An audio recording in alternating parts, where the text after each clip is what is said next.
तो दोस्तों कहानी शुरू होते ही हमें दिखाया जाता है एक ट्रक को जिसके अंदर बहुत सारे कैदी रहते हैं और उसके अंदर हम लोगों का हीरो भी रहता है दोस्तों। इन कैदियों को शहर से बहुत ही दूर एक बर्फीले रेगिस्तान के बीचों बीच लिए जाया जा रहा था जहां पर उन लोगों का जेल था। हम लोगों का हीरो को भी एक जेल के अंदर रखा था। सुबह होते ही वो जिम करने गया था एक प्राइवेट जोन में जहां पर दो कैदी आते हैं और उसको परेशान करने की कोशिश करने लगते हैं, पर हम लोगों का हीरो बहुत ही ज्यादा ताकतवर था और उन्हीं को ही धूल चटा देता है। और फिर हम लोगों के हीरो को जेल के बॉस से मिलवाने ले जाया गया था जहां पर उसको अपना नाम बताने के लिए बोला था उस बॉस ने, पर हम लोगों का हीरो कहता है मैं हंटर हूं। फिर वो बॉस कहता है कि हंटर वो तो सिर्फ एक मिथ है, तुम हंटर हो ही नहीं सकते। और फिर हम लोगों का हीरो एक बाघ के दांत से उन रूम में बैठे तीनों के तीनों आदमी को मारने लगता है। फिर हम लोगों का हीरो वहां से निकल जाता है। निकलते ही उसके पीछे सारे के सारे पुलिस जो थे वो लग जाते हैं और तभी एक बर्फीले तूफान के अंदर वो घुस जाता है। घुसने के बाद उसको एक वुल्फ मिलता है और वो वुल्फ उसकी ओर देखता है, पर हम लोगों का हीरो के पास स्पेशल पावर थे। वो अपना आंख को हिलो करता है और वो वुल्फ उसको कहीं पर जाने के लिए इशारा करता है और वो एक प्लेन के अंदर उठ जाता है। उठने के बाद वो उस औरत से कहती है कि मैं जेल से भागा हूं, कोई बैंक से तो नहीं भागा ना। और फिर हम लोगों का हीरो का पास दिखाया जाता है जहां पर वो दोनों एक बोर्डिंग स्कूल में रहते हैं जहां पर उन लोगों को एक आदमी बुलाता है क्रेवेनॉफ करके। इन लोगों का टाइटल क्रेवेनॉफ होता है दोस्तों। और फिर उन लोगों का पापा उन लोगों को लेने आता है। बड़े का नाम था सर्गेई और छोटे का नाम था डिमित्री। उन लोगों के पापा कहते हैं कि तुम्हारा मम्मी मर चुका है, पर तुम्हारा मम्मी इसलिए मरा क्योंकि वो कमजोर था। कमजोर लोग हमेशा मर जाते हैं। हमेशा याद रखना, हमेशा ताकतवर बनो, किसी की बात मत सुनो, बस अपनी लक्ष्य की ओर देखो। और ये कहते ही वो पापा कहते हैं कि मैं तुम लोगों को हंट के लिए ले जा रहा हूं, तैयार रहना। और दोनों के दोनों भाई वहां पर शिकार करने के लिए चले जाते हैं जहां पर उन लोगों का पापा एक हिरन को मार गिराता है दोस्तों। और फिर दोस्तों सीन चेंज होता है जहां पर एक बच्ची अपने दादी माँ के काट के साथ खेल रही होती है। बच्ची का नाम होता है कलेप्सू और फिर उसका दादी माँ यहाँ पर आ जाता है। आने के बाद उसको कहता है कि ये कार्ड बहुत ही ज्यादा पावरफुल है, ये कार्ड तुम्हें हमेशा ठीक रास्ते पर ले जाएंगे और तुम्हारा फ्यूचर भी कहेंगे। फिर वो बच्ची जो कलेप्सू है उसको ये सब बातों में विश्वास नहीं हो रहा था। फिर उसके दादी माँ ने एक कांच की बोतल निकाला और बोतल निकालते ही उसको ये कहा कि तुम्हारे फैमिली का कुछ सीक्रेट है, ये तुम्हें जानना पड़ेगा। इस दवा में बहुत ही ज्यादा पावरफुल एंटीडोट है, ये अगर किसी ने पी लिया तो उसके जख्म ऐसे भरेंगे मानो कभी थे ही नहीं। और ये दवा पीढ़ी दर पीढ़ी आगे जा रहा है। अभी ये तुम्हारा समय है इसको संभालने के लिए, इसको सही वक्त आने पर इस्तेमाल करना। फिर कलेप्सू कह रहा है कि मैं आखिर कैसे समझूं कि सही वक्त आ गया है। फिर उसका दादी माँ कह रही है कि तुम्हें पता चल जाएगा, फिक्र मत करो। और दोस्तों दूसरी ओर हमें पता चलता है कि क्रेवेनॉफ्स एक शिकार करने जा रहे हैं एक लायन का जिसने 2000-3000 इंसान को मार गिराया दोस्तों। और अगले ही सुबह उन लोगों को उस लायन के दर्शन हो जाते हैं जहां पर बड़े लड़के के पास वो लायन आता है। आने के बाद उसके आंखों में आंखें डालकर देखता है, पर वो बड़ा लड़का गोली नहीं चलाता और तभी उसके पापा ने दूर से ही उस लायन के ऊपर गोली चला दिया था दोस्तों। और उस लायन ने बड़े लड़के को अपने जबड़ों में डाल के वहां से 9-11 हो गया था। और फिर यहाँ पर कलेप्सू को कुछ अजीब सा लगा। कलेप्सू अपने मम्मी पापा को छोड़ के जंगल के अंदर चला गया था जहां पर उसको वो शेर और वो सरगीर मिला।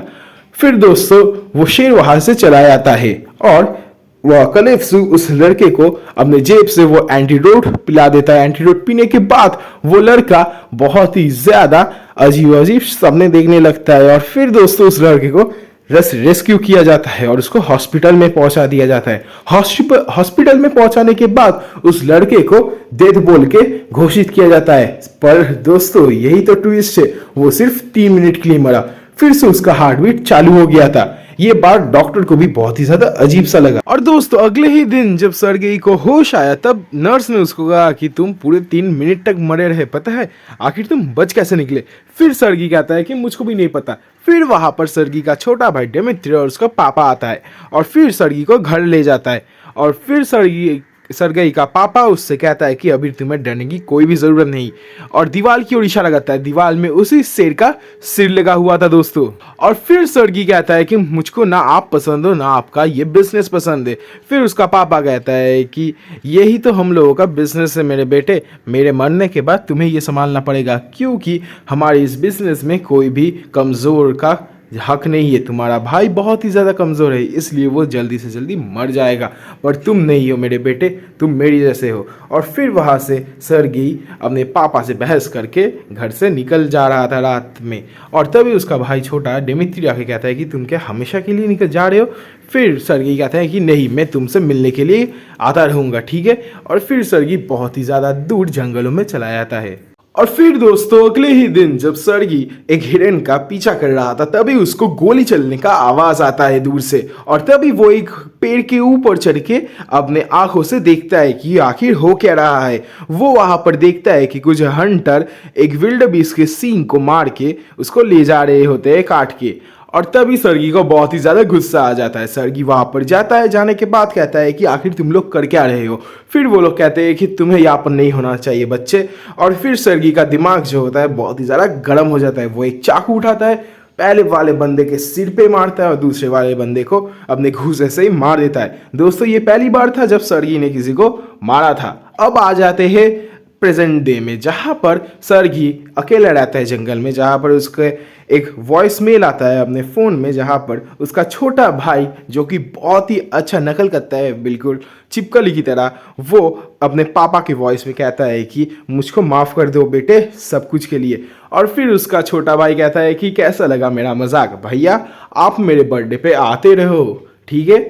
फिर सरगी अपना कॉल काट के एक गोली का आवाज़ फिर से सुनता है, जहाँ पर बहुत सारे जो बुचर है वो लोग हंट कर रहे होते हैं विल्डेबीस्ट का, और विल्डेबीस्ट को मार के उन लोगों के सींग लेके जा चुके थे। और तभी सरगी वहाँ पर पहुँच जाता है। पहुँचने के बाद सरगी कहता है कि ये एक प्राइवेट इलाका है, तुम लोगों को यहाँ पर नहीं होना चाहिए। फिर वो बुचर लोग कहते हैं कि तुम्हें उससे क्या, हम लोग शिकार करेंगे, हम लोग 6 हैं और तुम अकेला। फिर सरगी कहता है कि तुम लोगों के लिए मैं अकेला ही काफ़ी हूँ। और फिर सरगी के ऊपर से वो लोग ट्रक चला देते हैं, पर सरगी बहुत ही ज़्यादा चालाक था, वो ट्रक के नीचे आके फिर से ऊपर आ जाते हैं और सभी को मार गिराता है। पर उनमें से एक जो बुचर था वो भाग निकलता है जीप से। और दोस्तों फिर हम लोग देखते हैं कि वही बुचर पैसा लेके अपने बॉस की पास जाता है उसको पैसा देने के लिए। पर चौंकाने वाली बात ये था कि वहाँ पर सरगी बैठा था, और सरगी उसको कह रहा है कि ये बुक बहुत ही ज़्यादा काम का है, क्योंकि उस बुक में दोस्तों सारे हंटर्स का नाम लिखा हुआ था और सारे माफिया अलॉट का भी। और फिर दोस्तों सरगी उसको कहता है कि तुम्हारा बॉस को तो मैं पहले ही निपटा चुका हूँ, अभी तुम्हारा बारी। और फिर वो कहता है कि देखो हम लोग डील कर सकते हैं। और फिर सरगी कुछ ना कहते हुए उसको एक वो मार ही देता है और वहाँ से निकल जाता है। तो दोस्तों फिर हमें कलिप्सो का सीन दिखाया जाता है। अभी कलिप्सो बहुत ही ज़्यादा बड़ी हो चुकी है और अपने एक दोस्त का फ्यूनरल अटेंड करने गई थी। और तभी वहाँ से जब वो निकल रही होती है तभी वहाँ पर सरगी आता है। सरगी आने के बाद कहता है कि आखिर तुम कलिप्सो हो, है ना। फिर कलिप्सो कहता है आखिर तुम्हें कैसे पता। फिर सरगी अपना वो वाला कार्ड आगे बढ़ाता है और बोलता है कि थैंक यू मुझको बचाने के लिए। फिर कलिप्सो कहता है कि ओह तुम आखिर वही लड़के हो जो मर गया था। फिर सरगी कहता है कि हाँ मैं मरा तो था पर सिर्फ 3 मिनट के लिए, पर मर जाता अगर तुम ना होती। फिर सरगी कहता है कि मैंने उस आदमी को जेल में ही मार दिया जिसने तुम्हारा दोस्त का यह हाल किया है। फिर कलिप्सो कहता है कि मैंने तुम्हारा जान बचाया इसलिए ताकि तुम दूसरों की जान ले सको। फिर कलिप्सो कहता है कि मैं इन सब चीज़ों में विश्वास नहीं करता। और फिर सरगी कहता है कि अगर तुमने ये विश्वास कर लिया तो मुझसे ज़रूर मिलने आना, ठीक है। फिर हम लोग देखते हैं कि कलिप्सो और सरगी दूसरे ही दिन मिलते हैं। सरगी मिलने के बाद कहता है कि मैं एक हंटर हूँ क्रेवन, और अभी से हम लोग सरगी को क्रेवन कह के पुकारेंगे दोस्तों। फिर कलिप्सो कहता है कि मुझको पता है कि तुम्हारा पापा कौन है, तुम्हारा पापा गैंगस्टर है, क्या तुम भी वैसे ही हो। फिर क्रेवन कहता है कि नहीं मैं वैसा नहीं हूँ, मुझको तो अपने पापा के बिजनेस से सख्त नफरत है। फिर क्रेवन अपने एक चिट्ठी को उसको देता है और देखे कहती है कि ये कुछ आदमी का लिस्ट है, ये तुम्हारे कंपनी में ही काम करता है, अगर तुम चाहो तो हम दोनों मिलके पार्टनर्स बन के उन लोगों को मार सकते हैं, तुम मेरा खबरी का काम करना बस। फिर वो लड़की कहती है कि मैं सोच के ज़रूर देखूंगा। और फिर दोस्तों सीन चेंज होता है जहाँ पर हमें एक आदमी को दिखाया जाता है जो कि अपने डॉग से खेल रहा होता है, और उसको उसका एक आदमी आके बोलता है कि सर वो आदमी मारा गया हंटर के हाथों जेल में ही। फिर वो चश्मे पहना आदमी कहता है कि आखिर ये है कौन हंटर, और आखिर ये करना क्या चाहता है। फिर दोस्तों वो चश्मे वाला आदमी 5 लोग से मिलने जाता है उनका बिजनेस के लिए, और मिल के बाद वहाँ पर जाके कहता है कि पता है मुझको लोग राइनो क्यों बुलाते हैं। और फिर दोस्तों जब वो 5 आदमी उसके ऊपर गोली चलाता है, उसने अपना एक ट्यूब का बैग खोलते हुए उसका स्किन धीरे धीरे सख्त होने लगा, बिल्कुल राइनो की तरह। और दोस्तों उसने एक ऑफर दिया सभी को, तुम लोगों में से सिर्फ एक ही मेरा पार्टनर हो सकता है। और फिर वहां पर दोस्तों सभी के सभी अपने आप को ही गोली मार देता है, वहां पर एक आदमी उसका पार्टनर भी बन जाता है दोस्तों। और फिर दोस्तों हमें डिमित्री का सीन दिखाया जाता है जहाँ पर वो अपने कैफे में बैठ के अपने पापा के लिए पियानो बजा रहा होता है, और तभी उसके पापा के साथ एक आदमी डील करने आता है। दोस्तों ये राइनो का आदमी होता है, और फिर उसका पापा कहता है कि मुझको पता है कि तुम लोगों का जो बॉस है वो मारा गया है, तुम मेरे साथ ज्वाइन कर लो और सब कुछ ठीक हो जाएगा। और फिर वो आदमी कहता है कि ठीक है एकदम। फिर क्रेवेनॉफ कहता है कि तुमने पहले ही डील कर ली है और मुझसे आके तुम ये सब बहाना कर रहे हो। और फिर क्रेवेनॉफ के ऊपर गोली चल जाता है जहां पर डेमित्री अपने पियानो के अंदर छुप जाता है और क्रेवेनॉफ सबको मार गिराता है। फिर डेमित्री अपने पापा को आके कहता है कि देखिए पापा मेरे कैफे का क्या हाल हो गया है। फिर उसका पापा डेमित्री के ऊपर गुस्सा हो जाता है, बोलता है कि तुम कायर हो एक नंबर के, तुम्हारे पापा के ऊपर गोली चला है और तुम अपने कैफे के ऊपर सोच रहे हो। और फिर दोस्तों सीन चेंज होता है जहाँ पर हमें राइनो का सीन देखा जाता है, और राइनो का जो खबरी होता है वो कहता है कि वो मारा गया है हमारा आदमी। फिर राइनो कहता है कि आखिर ये हंटर है कौन। फिर वो आदमी एक पेन ड्राइव में क्रेवेन का वीडियो लेके आता है और बोलता है कि यही हंटर है शायद से, वो अपने आप को क्रेवेन कह के बुलाता है। फिर राइनो कहता है तुम फॉरेनर को काम पे लगा दो। फिर दोस्तों एक फॉरेनर आदमी जहाँ पर जेल में जाता है, और जाने के बाद वो एक आदमी को बोलता है कि मैं जो जेल में मर्डर हुआ है उसकी छानबीन करने आया हूँ। फिर एक आर्मी ऑफिसर उसके ऊपर बंदूक ताने हुए खड़ा हुआ था। फिर वो उसने अपना चश्मा उतारा और सिर्फ एक गिना और वहाँ से टेलीपोर्ट हो गया है दोस्तों। पता नहीं इसके पास कैसा जादुई शक्ति है। और फिर इधर दोस्तों क्रेवेन अपने छोटे भाई डिमित्री के साथ उसके बर्थडे पे लंच करने के लिए आई जाता है उसके कैफ़े में उसका पापा भी आता है, और सारे के सारे क्रेवेनॉफ मिलके एक अच्छा वाला डिनर करते हैं। फिर दोस्तों डिनर करने के बाद क्रेवेन और डिमित्री अपने अपने घर चले जाते हैं, और क्रेवेन डिमित्री को सुला के उसके सोफे में ही सो रहा होता है कि तभी उसको बहुत ही ज़्यादा घुटन महसूस हो रहा था, और इसीलिए वो बाहर जाके सो गया था झाड़ियों में। फिर दोस्तों सुबह होने के बाद क्रेवेन फिर से डिमित्री के रूम के अंदर जाता है, पर जाने के बाद बहुत ही ज़्यादा शॉक हो जाता है क्योंकि डिमित्री वहाँ पर नहीं था और उसका रूम का हाल भी बहुत ही ज़्यादा बुरा था। फिर दोस्तों क्रेवेन पागल की तरह डिमित्री को ढूंढने लगता है जहाँ पर डिमित्री को एक गाड़ी में उठा के ले जाया जा रहा था। फिर क्रेवेन अपने पूरा स्ट्रेंथ पूरा पावर को यूज़ करके डिमित्री के पीछे जाने लगता है और बहुत दूर तक चेस भी करता है। फिर दोस्तों डिमित्री को हेलीकॉप्टर से उड़ाकर ले जाया जा रहा था, और क्रेवेन हेलीकॉप्टर को ही बात दिया था, पर किस्मत को लेखा कौन ही मिटा सकता है दोस्तों। क्रेवेन लास्ट में हेलीकॉप्टर से गिर जाता है समुद्र में, और हेलीकॉप्टर डिमित्री को लेके चला जाता है। और फिर दोस्तों क्रेवेन कलेप्सो के ऑफिस में जाता है, जहाँ पर जाने के बाद क्रेवेन कहता है कि मेरा भाई डिमित्री को उठा के ले जाया गया है। और फिर कलेप्सो कहता है कि फिक्र मत करो, मैं तुम्हारे भाई को ढूंढने में मदद करूंगी मेरे कुछ चैनल से। और दोस्तों उसके बाद क्रेवेन अपने घर आता है। घर आने के बाद उसके पापा क्रेवेन को एक बॉक्स देता है जिसमें कि एक कटा हुआ अंगूठा रखा हुआ था, और ये कटा हुआ अंगूठा डिमित्री का ही था। और फिर दोस्तों क्रेवेन कहता है कि आखिर वो लोग चाहते क्या है। फिर क्रेवेन का पापा कहते हैं कि वो लोग 2000 मिलियन पाउंड चाहते हैं। और फिर क्रेवेन कहता है तो आप उनको दे क्यों नहीं देते। फिर उनका डैड कहता है कि नहीं, मैं किसी के आगे झुकता नहीं, भले तुम्हारा भाई की मर ही क्यों ना जाए। क्रेवेनॉफ कभी किसी के आगे नहीं झुकता। और दूसरी ओर दोस्तों कलेप्सू को एक एड्रेस मिल ही जाता है जहाँ पर दिमित्री का भाई था, और फिर क्रेवन वहाँ पर घुस जाता है और घुसने के बाद एक एक करके सबको मारने लगता है। फिर दोस्तों जिसने दिमित्री को किडनैप किया था उसको भी क्रेवन ढूंढ ही लेता है और मारने के लिए लग जाता है, पर दूर से ही उन लोगों के ऊपर एक बजूका ने हमला कर दिया था। हमला करने के बाद वो क्रेवन और वो किडनैपर दोनों ही नीचे गिर गए थे दोस्तों। और दोस्तों दूसरी ओर राइनो दिमित्री को लेके समझा रहा होता है कि हम लोग दोनों एक जैसे ही है, हम दोनों ही कमज़ोर थे पर वक्त ने हम लोग को ताकतवर बना दिया। और फिर राइनो अपना चीज़ दिखाता है कि कैसे वो अगर उसका लिक्विड का पैकेज नहीं लिया तो वो एक सख्त खोल राइनो में बदल जाएगा, और ये सब एक डॉक्टर की वजह से हुआ है। वो दिमित्री को ये भी बताता है कि तुम भी ऐसे मेरे जैसे बन सकते हो अगर तुम चाहो तो। फिर दोस्तों वहाँ पर फॉरेनर आता है, फॉरेनर आके कहता है कि हम दोनों एक साथ काम कर सकते हैं और अच्छा खासा कमाई भी कर सकते हैं और क्रेवेनऑफ का चैप्टर पूरा का पूरा तरीके से मिटा भी सकते हैं दोस्तों। और इससे राइनो बहुत ही ज़्यादा खुश होता है।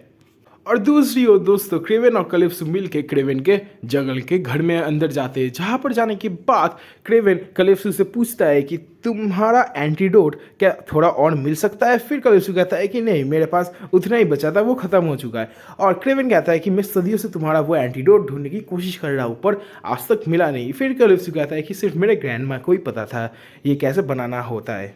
और यहाँ पर दोस्तों वो राइनो और वो फॉरेनर मिल के क्रेवन का पता लगा ही लेते हैं कि वो लोग जंगल के अंदर है। और फिर दोस्तों वो फॉरेनर और वो राइनो जंगल के अंदर क्रेवन को मारने के लिए चला जाता है। यहाँ पर क्रेवन भी पूरी तरीके से तैयार हो चुका था उन लोगों से फाइट करने के लिए। और फिर दोस्तों जंगल के अंदर एक बहुत ही ज़्यादा भयानक फाइट होता है उन लोगों के बीच में, जहाँ पर क्रेवन के ऊपर वो फॉरेनर भारी पड़ गया था और क्रेवन को मार गिराया था। पर दूर से ही कलेप्सू ने एक तीर मार के उस फॉरेनर का खेल तमाम कर दिया और क्रेवन को फिर से वो दबा दे दिया। और क्रेवन उठ के ही कहता है कि मुझको पता था कि ये तुम्हारे पास होगा।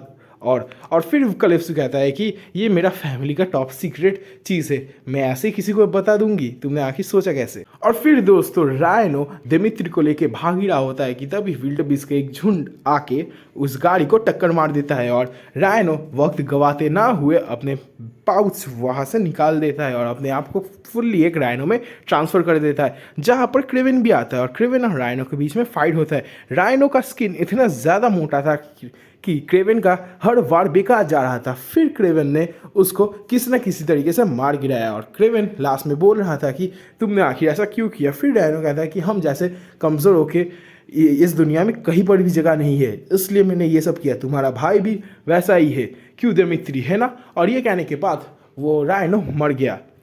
और फिर दोस्तों क्रेवन अपने पापा से मिलने के लिए जंगल में जाता है। जंगल में जाने के बाद क्रेवन कहता है कि आखिर ये सब हुआ कैसा अचानक से, मैं राइनो के पीछे कभी भी था ही नहीं और मेरा वीडियो कैसे लगा राइनो को। और फिर क्रेवेनऑफ कहता है कि मैंने ही उसको दिया, मुझको राइनो बिल्कुल भी पसंद नहीं था और सिर्फ तुम ही राइनो को मिटा सकते थे, मुझको पता था कि मेरा बेटा मेरे जैसा ही होगा। और फिर क्रेवन कहता है कि पापा मैंने आपसे पहले ही कहा था कि मुझको ये सब चीज़ें पसंद नहीं है और मैं किसी का गुलाम बन के रहूँ, ये तो मुझको हरगिज़ मंजूर नहीं है। और क्रेवन वहाँ से चला जाता है और तभी वहाँ पर एक भालू आ जाता है और क्रेवेनऑफ को मार देता है दोस्तों। और उसके बाद वाले सीन में हम लोग देखते हैं कि दिमित्री के कैफ़े में क्रेवन जाता है। जाने के बाद वो वहाँ पर दिमित्री से पूछता है कि अभी कैसा चल रहा है जीवन। फिर दिमित्री कहता है कि बहुत ही बढ़िया भैया। और फिर वहाँ पर गैंगस्टर आते हैं और क्रेवन कहता है कि मैं कभी भी सोचा नहीं था कि तुम गैंगस्टर से भी मिलोगे। और फिर दिमित्री कहता है कि हाँ मेरे भी नहीं, पर बिजनेस में चलता रहता है। और दिमित्री वहाँ से कुछ कह के निकल ही जा रहा होता है कि क्रेवन उसके पीछे पीछे जाने लगता है और जब क्रेवन उसको पकड़ता है दिमित्री उसकी ओर देखता है, तब दिमित्री का चेहरा क्रेवन की चेहरे की तरह दिख रहा था। और तभी दिमित्री कहता है कि देखो भैया मैं बदल गया हूँ, मुझको उस डॉक्टर ने बदल दिया, मैं बिल्कुल गिरगिट की तरह था, अभी तो मैं अपना चेहरा भी बदल सकता हूँ। मैदान पूरा खाली है, डैड नहीं है, राइनो भी नहीं है, अभी मैं राज करूँगा। फिर क्रेवन कहता है तो फिर मुझको तुम्हें रोकने के लिए आना ही पड़ेगा। फिर दिमित्री कहता है कि कोशिश करिए भैया, मैं अभी जा रहा हूँ और डैड ने आपके लिए घर में कुछ रखा है। फिर दोस्तों क्रेवन अपने घर में जाता है जहाँ पर वो वॉल की ओर देखता है और वहाँ पर शेर का जो चेहरा था वो नहीं रखा हुआ था। फिर वहाँ पर एक बॉक्स मिलता है और एक लेटर भी। लेटर में ये लिखा हुआ था कि हम लोग क्रेवेनऑफ है, हम लोग किसी के आगे झुकते नहीं, किसी के आगे हाथ नहीं फैलाते, हम लोगों का हम लोग कुदरती शिकारी है और तुम ही मेरे सच्चे बेटे हो, इसलिए मेरे तरफ से एक छोटा सा तोहफा तुम्हारे लिए। फिर वहाँ पर हम लोग देखते हैं कि क्रेवन को अपना सिग्नेचर जो सूट है वो मिल चुका है और इसी तरीके से हम लोग का ये मूवी हुआ ख़त्म। उम्मीद करता हूँ दोस्तों कि आप लोग को ये मूवी बढ़िया लगा होगा। बढ़िया लगा हो तो चैनल को लाइक और सब्सक्राइब ज़रूर करते हुए जाइएगा। मिलते हैं अगले मूवी में, तब तक के लिए बाय बाय।